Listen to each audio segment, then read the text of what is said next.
नमस्कार दोस्तों, आपका दिल से स्वागत है काला साया चैनल पर। यहाँ आपको सुनने को मिलेंगी ऐसी रहस्यमयी और डरावनी कहानियां जो आपके रोंगटने खड़े कर देंगी और दिल के अंदर तक डर समा जाए। अगर आप डर के असली एहसास को महसूस करना चाहते हैं तो इस वीडियो को शुरू से अंत तक जरूर सुनें। चैनल को सब्सक्राइब करें और बेल आइकन दबाना न भूलें ताकि हमारी नई भयानक कहानियां सबसे पहले आपके पास पहुंच सकें। कहानी सुनने के बाद कमेंट में अपना नाम और अपने जिले का नाम लिखें, क्योंकि अगली वीडियो में हम आपके नाम और शहर का जिक्र जरूर करेंगे और हो सकता है आपकी कहानी भी हमारे साथ जुड़ जाए। तो तैयार हो जाइए डर के अंधेरे में खो जाने के लिए, क्योंकि काला साया आपके सामने लेकर आया है आपकी नसों को कांपाने वाली अगली भूतिया कहानी। यहाँ एक डरावनी अप्सरा साधना थीम पर आधारित भूतिया कहानी है। अप्सरा साधना। मृत्यु लोक की छाया रात का समय था। सुदूर गांव के बाहरी छोर पर स्थित एक पुरानी हवेली में जग्गू अकेला बैठा था। उसकी आंखों में डर और लालच दोनों थे। सामने हवन कुंड में अग्नि जल रही थी और उसके पास एक लाल साड़ी में बैठी भयावह चेहरे वाली अप्सरा, जिसकी आंखें खून सी लाल, दांत नुकीले और मुस्कान भय से लथपथ थीं। जग्गू को गांव के तांत्रिक ने बताया था कि अप्सरा साधना से धन, यश और अपार शक्तियां मिलती हैं। उसने पूरी रात हवेली में मंत्रोच्चार किया। बीड़ी जलाते जलाते उसका गला सूख गया, लेकिन डर के आगे लालच ज्यादा था। अचानक हवेली की दीवारों पर परछाइयां थिरकने लगीं। अप्सरा अपनी जगह से उठी। उसकी नजरें सीधा जग्गू पर गड्डी थीं। तूने मुझे बुलाया है, अब मेरी शर्तें सुन, उसने दहाड़ती आवाज में कहा। जग्गू के मुंह से बोल नहीं निकला। अप्सरा उसके करीब आई। उसकी सर्द सांसें जग्गू की गर्दन को छूने लगीं। हर अमावस को मुझे यह अग्नि जलती चाहिए। अगर एक भी बार चूका तो तेरा अंत हो जाएगा। अचानक अप्सरा की छाया दीवारों में समा गई। हवेली की आग बुझ गई और हवेली में भयानक सन्नाटा छा गया। कहते हैं जग्गू उस दिन के बाद कभी गांव में नजर नहीं आया। हवेली के पास जाने वालों को आज भी रात में अप्सरा की खून भरी हंसी और जग्गू की चीखें सुनाई देती हैं। अप्सरा साधना। हवेली का शाप। हवेली में उस रात के बाद हमेशा अजीब घटनाएं होने लगीं। अगली सुबह गांव में चर्चा थी कि रात में किसी ने भयंकर चीखें सुनी हैं। कुछ साहसी नौजवान शाम होते ही हवेली की ओर निकल गए, पर कोई भी पूरी रात लौट कर ना आ सका।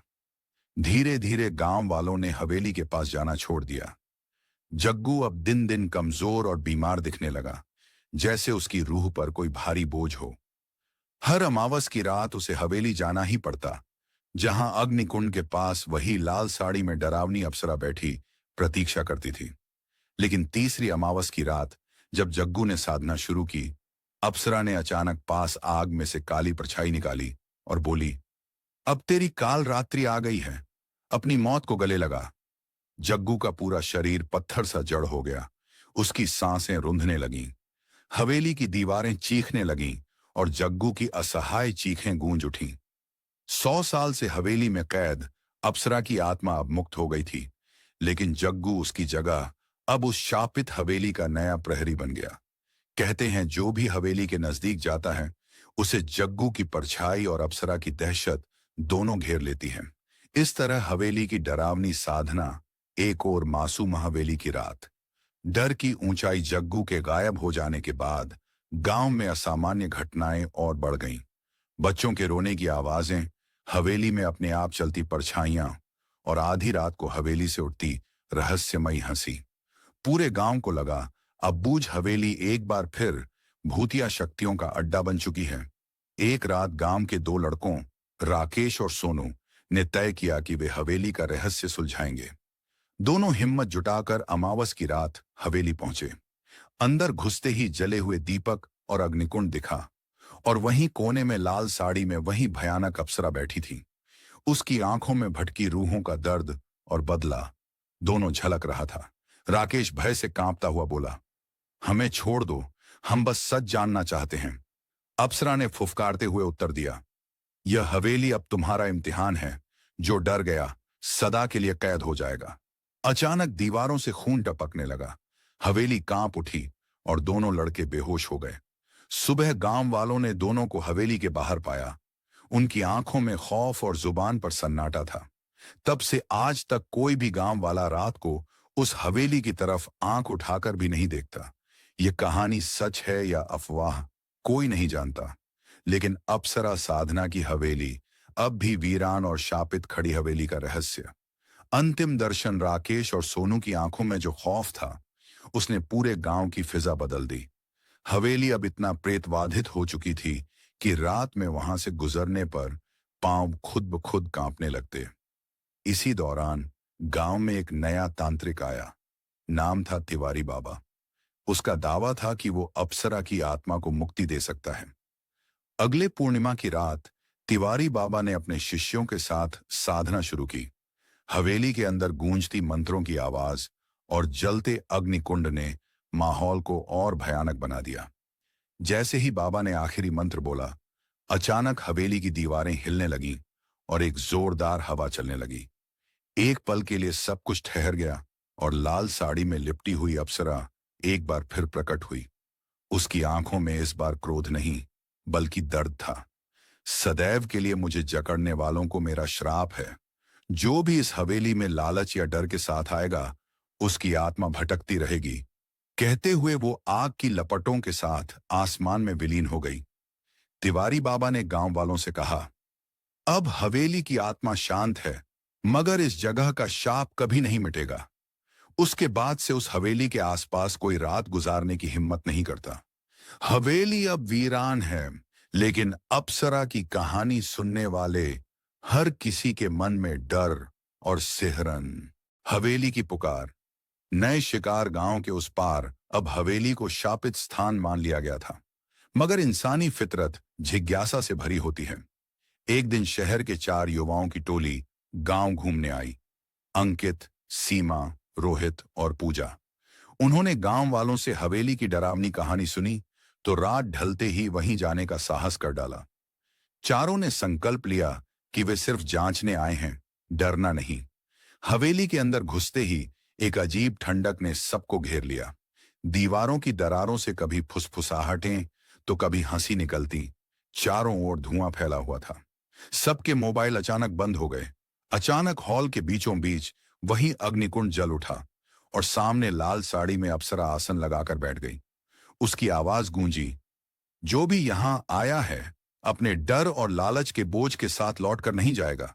सीमा कांपती आवाज में बोली, हमें माफ कर दो, हमसे भूल हो गई। जवाब में अप्सरा की हंसी हवेली की खाली दीवारों से टकराने लगी। हवेली का दरवाजा अपने आप बंद हो गया और रोहित बेसुध होकर जमीन पर गिर पड़ा। अगली सुबह गांव वालों को हवेली में सिर्फ अंकित, सीमा और पूजा बेहोश मिले। रोहित का कहीं आता पता नहीं था। तीनों का कहना था कि लाल घूंघट वाली औरत ने उनके डर को हकीकत बना दिया और हवेली में आज भी एक अनजान परछाई भटक रही है। शायद रोहित ही है।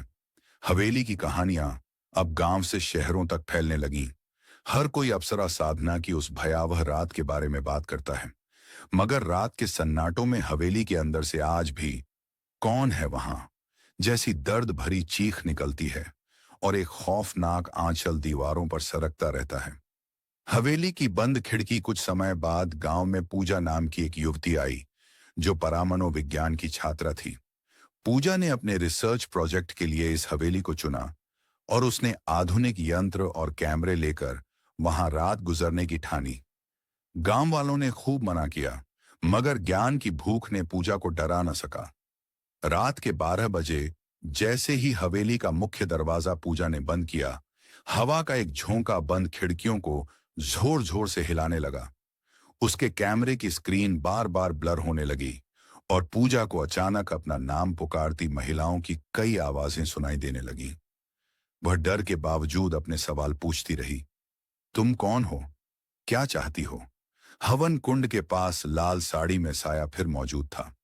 इस बार वह सीधे पूजा के करीब आकर बोली, ज्ञान या शक्ति की तलाश में जिसने भी ये दरख्वास्त की, उसे मेरा श्राप मिला। मुझे मुक्त करो, वरना यहाँ की हर आत्मा तुम्हारे जैसी जिज्ञासु आत्माओं को बुलाती रहेगी। पूजा ने हिम्मत कर गंगा जल छिड़का और मंत्र पढ़े, लेकिन हवेली में गूंजती आत्माओं की चीखें और अप्सरा की खामोश जलती आंखें उसे बार बार चेतावनी देती रहीं। पूजा की रिकॉर्डिंग सुबह तक हवा में खो गई। वह जैसे तैसे जान बचाकर बाहर पहुंची, पर उसकी आंखों में भय और कानों में वो चीख कभी न मिटने वाला शोर बन गए। गांव में अब लोग कहते हैं, हवेली की बंद खिड़कियां जिंदगी भर किसी न किसी जिज्ञासु और साहसी को बुलाती रहेंगी। हवेली में रात, गलती की सजा पूजा के जाने के कुछ महीने बाद गांव के स्कूल के शिक्षक मिस्टर शुक्ला ने पुरानी हवेली पर शोध पुस्तिका बनाने के लिए दस्तावेज और फोटोग्राफ इकट्ठा करने का निश्चय किया। वे खुद संशयवादी थे, भूत प्रेत की बातें मजाक समझते थे। एक दिन वह कैमरा, टार्च और नोटबुक लेकर हवेली में प्रवेश कर गए। शाम ढलते ही हवेली में सर्द हवा चलने लगी। मिस्टर शुक्ला ने हर कोने में कई जली बुझी दीपक बत्तियां देखीं, जैसे उन्हें कोई बार बार जलाता बुझाता हो। सभी कमरों से गुजरते हुए वे अचानक हवेली के मुख्य हॉल में पहुंच गए, जहां बीच में अग्निकुंड धधकता था और उसके चारों ओर परछाइयां मंडरा रही थीं। आवाज आई, मैंने चेतावनी दी थी, यहां भूलकर भी डर या अभिमान लेकर मत आओ। अग्निकुंड की लौ के पार अचानक लाल साड़ी वाली स्त्री प्रकट हुई। उसकी आंखें अब काली और सूनी थीं। मिस्टर शुक्ला भागना चाहते थे, मगर पैर जैसे जमीन से चिपक गए। तभी दीवार पर उनकी परछाई अपने आप हिलने लगी। उसमें से एक डरावना चेहरा बाहर निकला, वही अप्सरा। मिस्टर शुक्ला की आवाज बंद हो गई। हवेली के बाहर उनका कैमरा और नोटबुक पड़े मिले, जिसमें सिर्फ 2 शब्द लिखे थे, माफ कर दो। बूढ़ों का कहना है कि आज भी हवेली में हर नई आत्मा अपनी गलती का पछतावा करती है, और हवेली की हवा में माफ कर दो की फुसफुसाहट गूंजती रहती है। हवेली की जागती दीवारें शिक्षक मिस्टर शुक्ला की घटना के बाद गांव में अंधविश्वास और डर इतना फैल गया कि लोग हवेली के पास से भी गुजरने में डरने लगे। गांव के बाहर के कुछ लोगों को हवेली की रहस्यमयी शक्ति का पता चला और उन्होंने वहां साधना करने की कोशिश की। वे लोग रात में तंत्र करने लगे, कोई धन के लिए, कोई शक्ति के लिए। मगर एक रात हवेली की दीवारें इतनी तेज गूंजी कि आसपास के जानवर भी डरकर भाग गए। रात के अंधेरे में हवेली का अग्निकुंड अचानक जल उठा और लाल साड़ी में वो डरावनी अप्सरा प्रकट हुई। साधना करने वालों को उसकी आंखों में गहरी झील जैसा डर दिखा। उन्होंने मंत्र उच्चारण छोड़कर भागना चाहा, मगर दरवाजा बंद हो चुका था। अचानक दीवार पर खून की लकीरें उभर आईं, जिसमें लिखा था, यहां आने वाला हर इंसान अपनी छाया से भाग नहीं सकता। अगली सुबह हवेली के बाहर सिर्फ टूटे फूटे तंत्र सामग्री और फटी किताबें मिली। जिन लोगों ने भीतर साधना की थी, वे कभी गांव में लौट कर ना दिखे। हवेली की दीवारें अब काले धब्बों से भर गई थीं, और उन धब्बों में कभी कभी चेहरों की आकृतियां उभर जाती, जैसे शापित आत्माएं दीवार के भीतर कैद हों। गांव के बुजुर्ग अब अपने बच्चों को हवेली के किस्से सुनाते हैं। लाल साड़ी वाली औरत कभी किसी को माफ नहीं करती। उसकी हवेली में हर रात कोई नया राज जाग जाता है। लाल साए की दहशत हवेली में हो रही लगातार रहस्यमयी घटनाओं के बाद अब गांव के आसपास के इलाके में भी अजीब अजीब चीजें होने लगीं। लोग रात में लाल साड़ी में औरत जैसी छाया खेतों, पगडंडियों और यहां तक कि तालाब के किनारे भी भटकती देख रहे थे। गांव के कई पशु एक एक करके लापता होने लगे और बच्चों को रात में डरावने सपने आने लगे। एक रात गांव के चौकीदार रामदीन को अपनी ड्यूटी पर हवेली के पास किसी के रोने की आवाज आई। जैसे ही वह सावधानी से आगे बढ़ा, अचानक हवेली के गेट से लाल घूंघट वाली अप्सरा बाहर निकली और उसके चारों ओर झंझनाहट सी हवा लहराने लगी। रामदीन भागना चाहता था, मगर उसके पांव जमीन से ऐसे चिपक गए जैसे किसी अदृश्य शक्ति ने उसे जकड़ लिया हो। अप्सरा उसके पास आई और फुसफुसाती आवाज में बोली, मेरी मुक्ति के बिना यह सिलसिला रुकेगा नहीं। हर रात, हर सपना, हर डर मेरा हिस्सा बन जाएगा। कहते हैं उस रात के बाद रामदीन की हालत बदल गई। उसकी आंखें हमेशा डरी डरी रहने लगीं और वह हर आदमी को चेतावनी देता, रात को हवेली के पास मत जाना, वरना साया पीछा नहीं छोड़ेगा। अब हवेली की अप्सरा साधना की चर्चा सिर्फ गांव की सीमाओं में नहीं, बल्कि दूर दूर के कस्बों, शहरों और इंटरनेट की दुनिया में भी दहशत का दूसरा नाम बन गई थी। हवेली का अनसुना सचराम दीन के डरावने अनुभव के बाद गांव के सबसे बुजुर्ग रामचरण ने सबको इकट्ठा कर हवेली की पुरानी दास्तान सुनाई। 100 साल पहले एक रईस जमींदार की बेटी रुक्मिणी तमाम अमावस की रातों में अप्सरा साधना करते करते हवेली में रहस्यमय मौत का शिकार हो गई थी। उसी दिन से हवेली अभिशप्त हो गई और रुक्मिणी की आत्मा लाल साड़ी में अप्सरा बन क्षेत्र में डर फैलाने लगी। रामचरण ने सबको चेताया, इस हवेली के लिए सब कुछ खत्म नहीं हुआ है। यहां हर अमावस की रात पुरानी आत्माएं नई साधनाओं का इंतजार करती हैं। जिस दिन कोई सही विधि से उसकी मुक्ति की कोशिश करेगा, तभी यह शाप टूटेगा। कुछ नवयुवक इस रहस्य को सुलझाने का साहस जुटाने लगे। उन्होंने गांव के इतिहास के दस्तावेज जुटाए, तंत्र मंत्र के पुराने नियम पढ़े और तय किया कि अगली अमावस को हवेली में सामूहिक पूजा की जाएगी। वह रात बहुत डरावनी थी। हवेली में चारों तरफ लाल रोशनी, तेज हवाएं और परछाइयों के बीच मंत्र गूंजने लगे। अचानक हवेली में रोशनी की तेज लहर दौड़ गई। एक दर्द भरी चीख हवा में गूंजी तो लाल साड़ी वाली अप्सरा की सूरत एक पल के लिए बेहद सजीव और उदास लगने लगी। सैकड़ों परछाइयां हवेली से बाहर निकलती दिखीं, मानो किसी ने बहुत पुराने शाप का छोटा सा हिस्सा तोड़ दिया हो। इतिहास की किताबों में लिखा गया, अप्सरा साधना की हवेली अब भी शापित है, मगर किसी जगह उसकी आत्मा धीरे धीरे सुकून की ओर बढ़ रही है। हवेली की अमावस। अंतिम मोह अप्सरा साधना की हवेली में फिर एक अमावस की रात आई। गांव के साहसी युवक दीपक ने सपना देखा कि हवेली में लाल साड़ी वाली आत्मा उससे मदद मांग रही है। उसकी दादी ने चेताया, सपनों में हवेली की पुकार आए तो वहां जाना मौत के बराबर है। मगर दीपक का मन शांत न हुआ। अगले दिन वह गंगा जल, विभूति और प्राचीन मंत्रों की किताब लेकर हवेली पहुंचा। रात का प्रहर, हवेली की हर दीवार से कराहने की आवाजें आ रही थीं। दीपक ने मंत्र पढ़ना शुरू ही किया था कि अचानक हवेली का अग्निकुंड जल उठा और सब ओर लाल प्रकाश फैल गया। अप्सरा प्रकट होकर बोली, हर अमावस मेरी पीड़ा बढ़ती है, मगर कोई मुझे मुक्त नहीं कर पाया। तेरी आखिरी कोशिश है, यदि असफल हुआ तो तेरी आत्मा भी मेरी तरह भटक जाएगी। दीपक डर के बावजूद मंत्र पढ़ता रहा। उसकी आंखों के सामने परछाइयां मंडराने लगीं। हवेली की छत से धूल झड़ने लगी। एक जोरदार चीख के बाद लाल साड़ी वाली आत्मा की आकृति धीरे धीरे हल्की होने लगी। सब गायब हो गया, मगर दीवार पर एक काली छाया रह गई, आंखें बंद, जैसे सदियों से सो रही हूं। अगली सुबह दीपक बेहोश मिला। उसके हाथ में मंत्रों की किताब थी और होठों पर सिर्फ एक शब्द, मुक्ति। गांव में अब कहा जाता है, हवेली का शाप खत्म तो नहीं हुआ, लेकिन हर अमावस अब और खौफनाक नहीं होती। अप्सरा अब किसी नई आत्मा की तलाश में नहीं, बल्कि अपनी मुक्ति की प्रतीक्षा में चुपचाप हवेली की दीवारों में गुम रहती है। हवेली के दरवाजे के पार दीपक की कोशिश के बाद गांव में हवेली को लेकर एक नई उम्मीद जागी। क्या वास्तव में अप्सरा को कभी शांति मिल सकती है? एक बार फिर गांव के बुजुर्गों और युवाओं ने फैसला लिया कि हर पूर्णिमा की रात वहां एक छोटी पूजा रखी जाए, ताकि हवेली में बंधी आत्माओं को धीरे धीरे मुक्ति मिल सके। पहली पूजा की रात हवेली में माहौल बदला हुआ था।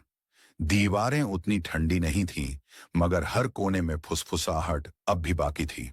पूजा के दौरान अचानक हवेली के अंदर उजली रोशनी फैल गई और सबको महसूस हुआ कि जैसे दर्जनों छायाएं दीवारों से झड़ती हुई हवा में विलीन हो रही हैं। पर अचानक एक जोरदार गूंज सुनाई दी। हवेली का सबसे पुराना दरवाजा अपने आप खुल गया, जिसकी दरारों से लाल चूड़ियों की आवाज और एक धीमी करुणा का स्वर बाहर आया। गांव वालों ने देखा, लाल साड़ी में वही अप्सरा दरवाजे के पास खड़ी थी। उसकी आंखों में पहली बार आंसू थे। धीरे धीरे उसकी छाया हल्की होती गई, मानो वर्षों की पीड़ा कम हो रही हो।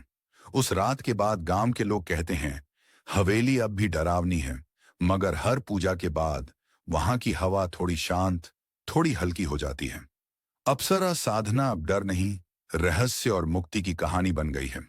जैसा आदेश है कहानी का सिलसिला आगे भी चलता। मुक्ति की आखिरी रात गांव में हर कोई अब हवेली की पूजा की परंपरा का सम्मान करने लगा था। मगर एक दिन दूर दराज से आए एक साधु स्वामी नागेंद्र ने घोषणा की, अगली अमावस की रात मैं हवेली में अंतिम मुक्ति यज्ञ करूंगा। यदि मेरी साधना सफल रही तो अप्सरा समेत हर कैद आत्मा को पूर्ण शांति मिलेगी और हवेली का शाप हमेशा के लिए हट जाएगा। स्वामी नागेंद्र की साधना के दिन गांव के हर घर में दीप जलाए गए। सब लोग हवेली से दूर रहे। रात गहराई, हवेली में मंत्र गूंज और अग्निकुंड की लपटें रोशनी बिखेरने लगीं। जैसे ही साधु ने आखिरी मंत्र पढ़ा, अचानक हवेली की हवा भारी हो गई। दीवारों से सैकड़ों परछाइयां बाहर आईं और लाल साड़ी में अप्सरा अग्निकुंड के सामने प्रकट हुई। उसकी आंखों में इस बार डर नहीं, कृतज्ञता थी। हवेली की सभी आत्माएं एक एक करके स्वामी नागेंद्र के सामने आईं, जैसे वर्षों की पीड़ा से आजाद हो रही हों। अप्सरा ने झुककर साधु को प्रणाम किया। उसकी छाया धीरे धीरे प्रकाश में बदल गई और हवेली पहली बार शांत हो गई। अगली सुबह गांव के लोग हवेली में गए तो वहां बस अग्निकुंड की ठंडी राख थी और दीवारों पर शांति का आलम। अब हवेली डरावनी नहीं थी। वहां की हवा हल्की, दिव्य और सुकून देने वाली थी। और इस तरह अप्सरा साधना की कहानी एक नए मोड़ पर आ पहुंची। डर से मुक्ति तक की यात्रा। आपके आदेश अनुसार कहानी लगातार आगे लिखी जाती। हवेली का नया सवेरा। स्वामी नागेंद्र की साधना के बाद हवेली की वर्षों पुरानी छाया जैसे धीरे धीरे मिटने लगी। गांव में हवा बदल गई। बच्चे अब हवेली के पास खेलते समय डरते नहीं थे। आस पड़ोस के लोग उसकी छांव में दिन में आराम करने लगे। हवेली की दीवारों से डरावनी फुसफुसाहट हट गई और वहां बसी आत्माओं की जगह एक शांत रहस्य ने ले ली थी। कुछ महीनों बाद गांव के युवाओं ने उस हवेली को शिक्षा केंद्र में बदलने का विचार किया, ताकि डर की जगह अब वहां उजाले, पढ़ाई और नई सोच का वास हो सके। पहली बार जब बच्चों ने हवेली के अंदर किताबें पढ़ना शुरू किया तो एक हल्की सी मीठी हवा भीतर बहने लगी, मानो अप्सरा रुक्मिणी की आत्मा उस सुकून को देखकर मुस्कुरा रही हो। गांव की दादी नानी अब अपने पोते पोतियों को हवेली की कहानी डराने के लिए नहीं, बल्कि उम्मीद जगाने के लिए सुनाती हैं। डर से बुरी कोई चीज नहीं और सच्ची श्रद्धा से बड़ा कोई उपाय नहीं। अब हवेली की पहचान एक नई शुरुआत, इरादों की जीत और आत्माओं को शांति देने वाली जगह के रूप में हो गई है। जहां कभी अप्सरा साधना थी, अब वहां गांव का उज्जवल भविष्य पल रहा है। आगे लिखने का आदेश मिलते ही नई कहानी, नए पात्रों या समय बीतता गया। हवेली अब गांव का शिक्षा केंद्र बन गई थी। मगर कहानियां कभी खत्म नहीं होती। एक दिन गांव में एक पुरानी किताब मिली, जिसमें हवेली के संग्रहित रहस्यों का जिक्र था। जहां शांति आई, वहां जिज्ञासा भी जागी। किताब में हवेली की नींव में छुपा एक गुप्त तहखाना बताया गया था, जिसमें वर्षों से बंद एक शापित दरवाजा था। गांव के युवा अब डर के बजाय उत्सुकता से भर गए। वे समूह में उस तहखाने को खोलने पहुंचे। नीचे उतरते ही ठंडी हवा और अनजानी आवाजें सुनाई दी। दरवाजे पर धुंधली लकीरों में लिखा था, जो यहां पहुंचे उसके भीतर का डर भी यहीं कैद हो जाएगा। लोगों ने मंत्र पढ़ते हुए दरवाजा खोला। एक पल को लगा पूरे गांव की पुरानी परछाइयां उस तहखाने से बाहर छंटती दिखीं। हवेली में धीमे धीमे फिर से रहस्य का एहसास होने लगा, लेकिन अब वह डरावना नहीं था। बेटे बेटियां तहखाने में जाकर अपने डर को कागज पर लिखते, फिर उसे दीवार में रखकर पुश्तैनी हवेली का गुप्त डर मिटाते। गांव वालों ने अब सीखा, हर डर, हर रहस्य लाजमी है, मगर जब सब मिलकर उसका सामना करें तो हवेली का इतिहास भी उम्मीद में बदल जाए। पुरानी हवेली की सफर, जहां कभी हर दीवार, हर छाया डर और शाप का घर थी, अब वही हवेली गांव का ज्ञान का मंदिर बन चुकी थी। वर्षों तक डरावने रहस्यों और अप्सरा साधना के प्रेतों ने लोगों के दिल में भय और सिहरन जगाई। पर जैसे जैसे गांव वालों ने अपने साहस, एकता और श्रद्धा से उस हवेली का सामना किया, डर ने धीरे धीरे रास्ता छोड़ दिया। जैसी हवेली का तहखाना खुला, गांव के लोग अपने डर को पहचान कर, उसे लिखकर और तहखाने में छोड़कर सच्ची मुक्ति और शांति पा गए। अब हवेली में रोज सवेरे बच्चों की हंसी और नए सपनों की शुरुआत होती है। अप्सरा रुक्मिणी की आत्मा, जो कभी सदियों तक घुटती रही, अब हवेली के उजाले में शांत होकर नए जमाने की उम्मीद देखती है।